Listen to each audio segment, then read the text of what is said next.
What's going on, everyone? Welcome into the Cleveland Browns Report. Coming up on today's show, we're going to look at the latest free agency news and talking about all the wonderful things Andrew Berea has done for the Browns as he somehow continues to maneuver more cap space for Cleveland. Then we'll look at the latest ESPN mock draft, see who Todd, McShay, and Kiper have the Browns selecting. Also, an interesting story that came across the news wire yesterday as the NFL is investigating the Browns for potentially tanking a couple of years ago. So we'll look at that, and we'll wrap things off with talking about what's going on in Berea right now as the Browns have started their offseason workouts, and surprise, surprise, one name is there and one name is not there. But we've got a fun new segment coming your way tomorrow, or a live show, I should say. So type me down below if you're going to be watching and tuning into our first ever scheduled live show. We went live when the Browns traded for Deshaun Watson. So if you were part of the show back then, you're an OG,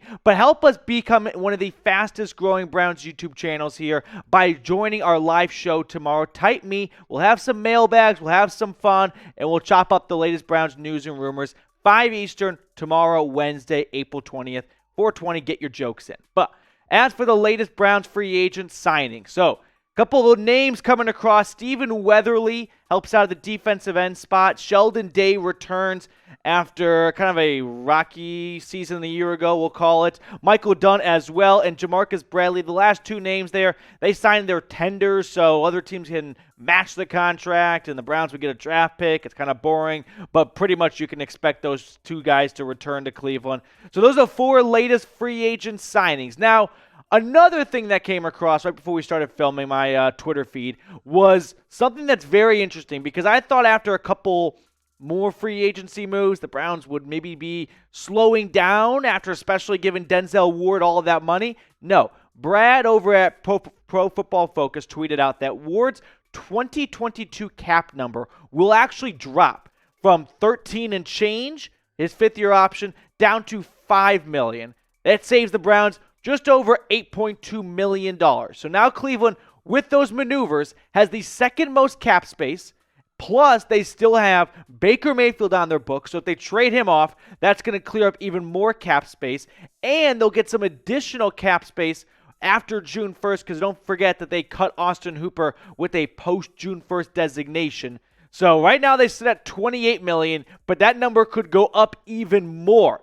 So if you think Andrew Berea has been an absolute mastermind and a genius this offseason, from getting Amari Cooper to Deshaun Watson, making Denzel Ward the highest paid corner in NFL history, and locking down another cornerstone of this franchise, like the video. Let's show AB some love. Hit that thumbs up icon.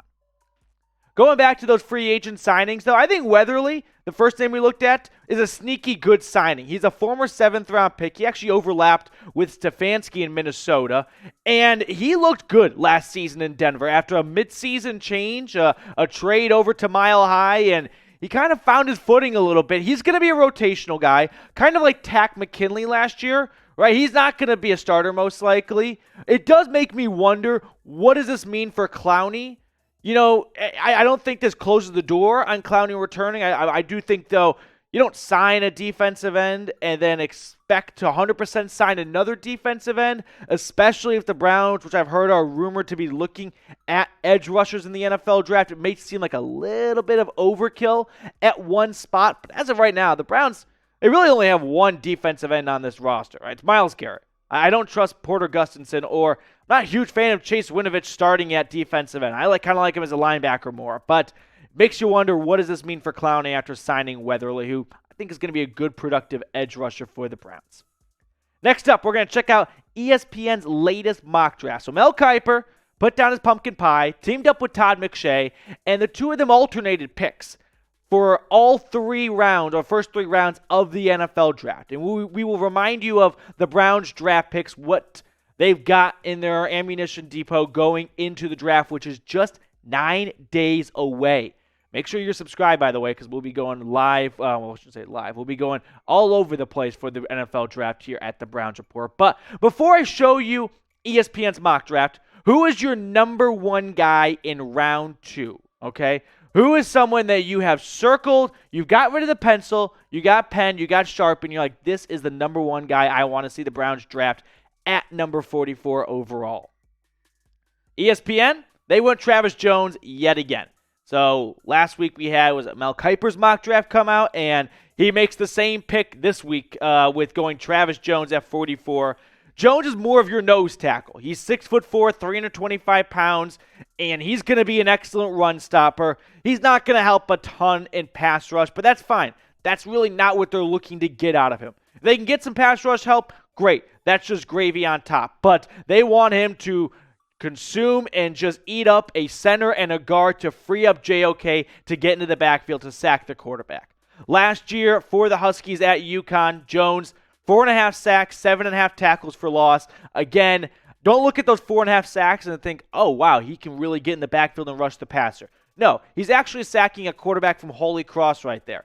I'm going to go on a leap here and say not a single offensive lineman from Holy Cross will be playing in the NFL. So when he gets to the pros, he's going to be more of a run stopper type of defensive tackle, 3 technique type of player. So Mel Kiper wanted to go defense in round 2. Which side of the ball do you think the Browns should draft first? O for offense or D for defense? Basically, wide receiver, or you want to go D-line, whether it's edge rusher or defensive tackle? Let me know what you think down below in the comment section. On to round number 3. Khalil Shakir, the wide receiver out of Boise State. This could be a nice Jarvis Landry replacement, as he's more of a slot receiver, 6 foot, 196 pounds at the NFL Combine. He's also a kind of a nice chess piece. You can move him around. I would say it's like a Demetric Felton on steroids, right? You can line him up in the backfield. You can involve him in jet sweeps, in special teams, in the return game. He's just got that type of speed and playmaking ability, we'll say, where he's a coach's dream, right? He's a lot of cliches. But he can be lined up in a handful of positions, and I don't hate the pick. I think if the Browns go defense in round 2, they got to go wide receiver in round 3. We're talking NFL draft, and we'll be talking a lot more about it over the next week and a half. So make sure you're subscribed not only to the Cleveland Browns Report, but to the mothership, youtube.com/chatsportstv, where we will be going live for every single pick all 3 days, all 7 rounds of the NFL draft. Make Chat Sports your draft home this year. Because listen, ESPN, we all know that after like rounds 1 and 2, which by the way, they just talk about horrible upcomings a lot of these players had, and it's really awkward for the greatest moment of their life. No, we're cracking brews. We're taking shots with you. We're answering your questions. It's a two-way conversation at Chat Sports. It's what makes us so unique and so great. So make sure you are subscribed not only to the Browns Report, but to Chat Sports as well. youtube.com/chatsportstv. Final pick in round 3, they go Isaiah Likely, the tight end out of Coastal Carolina. I kind of like this pick. Likely was a very prominent figure for the Chandeliers or something like that? Yeah, I always want to say Chandeliers. But that's who Todd McShay went with for the Browns in round 3. Like I said, McShay and Kiper alternated picks. So McShay was on the clock here, and possible Austin Hooper replacement. Right, you've got Njoku down, but he's not long-term down. He's on a franchise tag. Now, there have been murmurs of a contract extension happening for Njoku, but in round 3, if you feel someone that you could see being a future tight end because you don't have that much stability at the position for years to come, right now you just got Njoku for 1 year. Ultimately, though, I just go best player available after rounds 1 and 2. I think at this point, I understand you've got your team needs, but your needs are going to change as the years progress. And you don't want to pass up on someone who you thought could be an all-pro, but you're like, damn, we really don't need a linebacker. We actually need a tight end more. We don't really need this position. Yeah, but in 2 years, you'll look back at previous drafts and go, how did we pass up on that person? Well, it's because we didn't exactly need help at that spot, but a year later, we do, because he had an injury and someone got traded or someone got cut. I'm a big fan of best player available in days 2 and day 3 of the NFL draft. So here's ESPN's mock draft one last time. Travis Jones out of UConn at defensive tackle in round 2. Then they go wide receiver in round 3 from Boise State with Shakir, and Isaiah Likely helping on that offensive side of things with a tight end pick with the 99th overall selection in round 3. So get your red pen out. Let's let McShay and Kiper here grade their mock draft. A, B, C, D, or F. Personally, I think I'd give this I'll give it a B+. I don't want to, we can't let their egos get too big, so I won't give them an A, but I like it. Like, if the Browns, if that's their 3 picks, I'd be happy with that. That's a good way of measuring how you feel about a mock draft. Next up, did the Browns tank? This was a story that came out was it a month and a half ago, about Hugh Jackson saying, you know what, the Browns actually were giving me incentives to lose when I was the head coach. Well, you know what, Hugh, if that was the case, world hunger would be over after all the losses you collected, and you needed no help losing. The NFL is launching an investigation into whether or not the Browns tanked from 2016 to 17, where they won, we don't need to say it, but you know it, all of one game. And former head coach Hugh Jackson claimed he was provided incentives to lose. I don't give Hugh Jackson much weight at all. I don't think he's a very, I don't know. I don't believe much of what he says. How about that? Now, the Browns and Haslam are welcoming an investigation. They are confident, and of course they are going to say this, but whether it's true or not, and I believe that it's false, they are welcoming an investigation. But ultimately, listen, Hugh Jackson, the guy is just a fraud, all right? He created his own foundation. My first thought was like, what does your foundation do? You're the number one contributor to it, and you also, pay yourself out of it? Oh, so it's actual fraud, right? That's what this was. He accidentally admitted to fraud when he tried to say that the Browns are paying him. So if you think Hugh's a fraud, type F. Let's get some Fs in the chat down below if you think Hugh Jackson is a big fraud with a capital F. Last up on the show, the offseason workouts, the voluntary workouts started for the Browns today. Snowy day in Cleveland. If you're there or not sure, but here's a picture of Deshaun Watson walking into the training facility, and yeah, that's some snow around him. There was always a little bit of concerns of does he like cold weather? Like, could he handle it? And what a great welcome to Cleveland. But Deshaun's there, Baker not there. That's not too surprising, though. Baker, one, is coming off that shoulder surgery, so even if none of this ever happened, he was not going to come up. He's not going to go there and throw. He would be there just to be there, right, to be the leader. But let's go, right? We got Deshaun Watson in the house.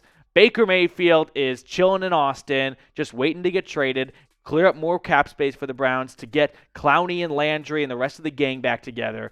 Let's go. This is what I want. This is we're getting closer and closer to real football. Because the offseason's fun, don't get me wrong. But at the end of the day, I'm waiting for week 1. I want week 1 against the Steelers or the Panthers. That's where I'm thinking. Only if Baker Mayfield goes to the Panthers, because that would be just so poetic for Deshaun Watson versus Baker Mayfield week 1. That's going to do it for us on today's show. Make sure you are with us tomorrow. We're going to be going live here on the channel. We have a live show. That way you can be a part of the show. Wednesday, April 20th, 5 Eastern, 4 Central. Make sure you're subscribed. Make sure you're with us tomorrow, and we'll see you then here on the Cleveland Browns Report.